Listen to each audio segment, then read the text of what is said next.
Mummy, নীল কোথায়? এই লোকটা সব সময়ই অকেজো, সময় নষ্ট হয়ে যায়। আজ ভাবছিলাম ওকে আমার অফিসে নিয়ে যাব, কিন্তু এই ভদ্রলোক বাড়িতেই নেই। নীল, তুমি কোথায় ছিলে? এই সবজিগুলো আনতে গিয়েছিলাম। আমি তোমাকে শেষবারের মতো সুযোগ দিচ্ছি, আমার অফিসে এসো আর কিছু কাজ করো। ঘরে বসে বসে তুমি একেবারে অলস হয়ে গেছো। এক্ষুনি চলো, তোমার জন্যই আমি দেরি করছি। আমার ব্যাগটা নিয়ে এসো।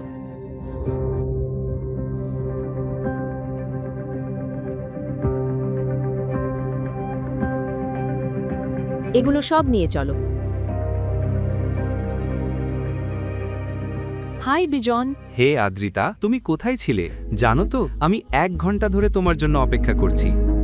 আই এম সো সরি বিজন, কিছু লোকের জন্যই বাড়ি থেকে বেরোতে দেরি হয়ে গেল। কেন সরি বলবে? যাই হোক,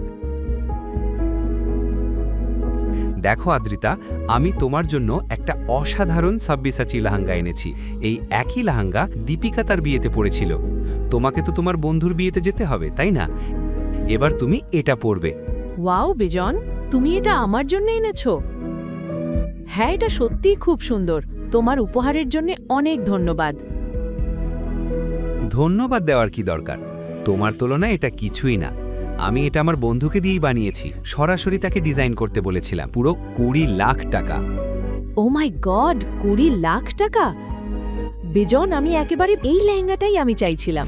এখন দেখবে সেই বিয়েতে সবাই শুধু এই কথাই বলবে যে আদ্রিতা ভাব্যসাচী লেহেঙ্গা পরেছে। তুমি ঠিকই বলছো।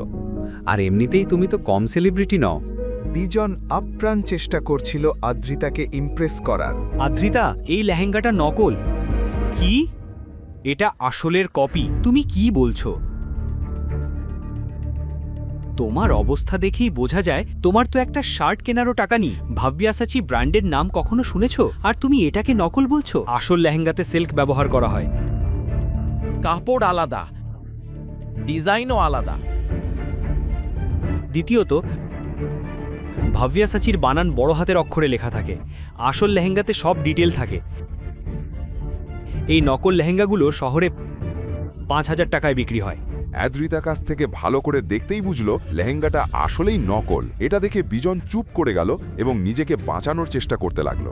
আমার মনে হয় আমার বন্ধু আমাকে মিথ্যে বলেছে। আমি ওকে ছাড়ব না। আমি কেন তোমাকে নকল লেহেঙ্গা দেব? আমাকে যেতে হবে, আমার কিছু কাজ আছে।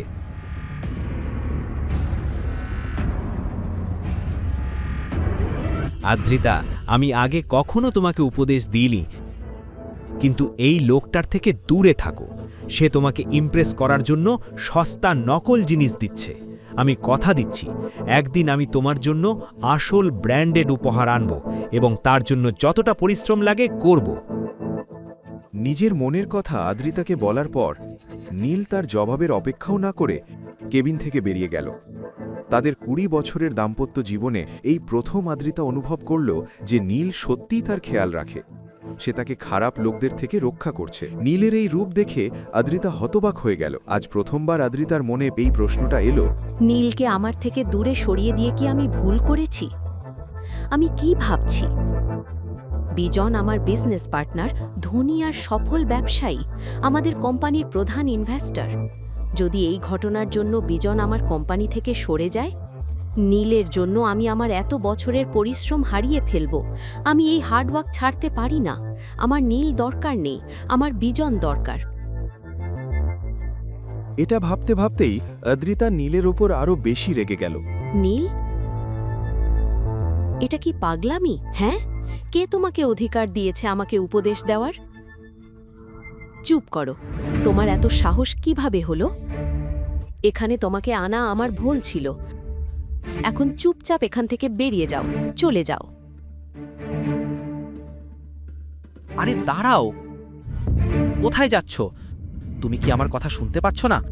আমি অনেকক্ষণ ধরে ডাকছি।